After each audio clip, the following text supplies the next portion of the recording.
వక్ఫ్ బిల్లును పార్లమెంట్లో పెట్టడం జరిగింది, రాజ్యసభలో పెట్టడం జరిగింది. So Telugu Desam party, Janasena party వీళ్ళందరూ కూడా మద్దతు ఇచ్చింది అందరికీ తెలిసిన విషయమే. కానీ వైఎస్ఆర్ కాంగ్రెస్ పార్టీ పేపర్లలో వీళ్ళు చెప్పినట్టుగా కాకుండా 2 చోట్ల ఉభయ సభల్లోనూ వ్యతిరేకించిన పార్టీ వైఎస్ఆర్ కాంగ్రెస్ పార్టీ.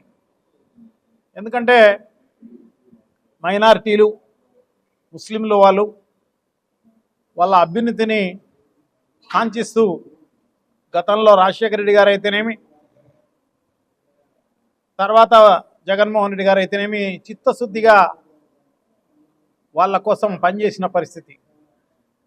గతంలో రాజశేఖర రెడ్డి గారు ఆయన పరిపాలనలో ముస్లింలకు 4% రిజర్వేషన్ ఇచ్చి వాళ్ళ అభ్యున్నతికి పాటుపడడం జరిగింది. ఎందుకంటే వాళ్ళకు విద్య, ఉద్యోగ అవకాశాలు ఖచ్చితంగా రావాలి.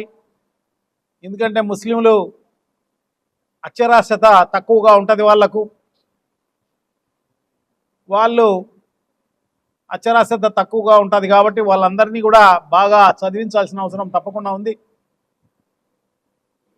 సో వాళ్ళ పిల్లలకు మంచి భవిష్యత్తు కావాలి అంటే విద్యతో పాటు ఉద్యోగ అవకాశాలను కూడా మనం కల్పించాల్సిన అవసరం ఉంది అని చెప్పి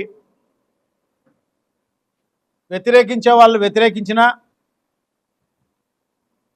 వైఎస్ రాజశేఖర రెడ్డి గారు మొక్కవని ధైర్యంతో వాళ్లకు ఆ విధంగా తోడ్పాటును అందించిన పరిస్థితి మనందరికీ కూడా బాగా తెలుసు. సో అట్లాగే జగన్మోహన్ రెడ్డి గారు కూడా వ్యవహరించిన పరిస్థితి తెలుసు. గతంలో చంద్రబాబు నాయుడు గారు ఎలా పరిపాలించాడు, ఎలాంటి మనస్తత్వం కలిగిన వాడు అనేది కూడా అందరికీ తెలిసిన విషయమే. ఎవరినైనా కూడా వాడుకొని వదిలేసే కార్యక్రమమే జరుగుతుంది చంద్రబాబు నాయుడు గారు. ఆయన నైజమే అటువంటిది.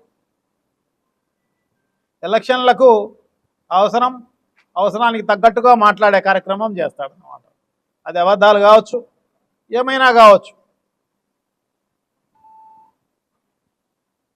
కానీ జగన్మోహన్ రెడ్డి గారు మాత్రం అటువంటిది ఎప్పుడూ ఏమీ లేకోకుండా వారికి మంచి జరగాలి అన్న సదుద్దేశంతో ముందుకు పోయిన పరిస్థితి.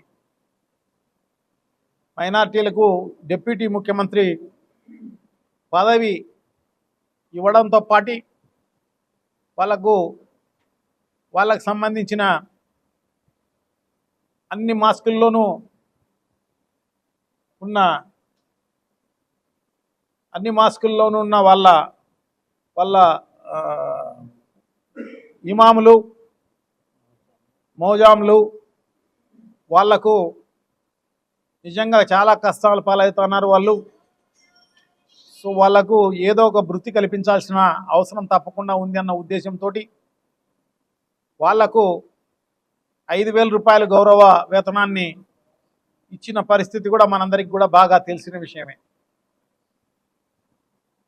సో అన్ని రకాలుగా సపోర్ట్ ఇవ్వడంతో పాటు సో ఇప్పుడు ఈ వక్ఫ్ బిల్లులో నిజంగా కూడా ఎవరైనా ఖండించాల్సిన అవసరం తప్పకుండా ఉంది. వాళ్ళకైతే ఏదైతే ఆర్టికల్స్ ఉన్నాయో, ఏదైతే ఆర్టికల్స్ సపోర్ట్ చేస్తున్నాయో మైనారిటీస్కు సంబంధించి, దాన్ని మనం ఖచ్చితంగా ఆచరించాల్సిన అవసరం తప్పకుండా ఉంది. మనల్ని నమ్మి భారతదేశంలో ఉన్నారు వాళ్ళు.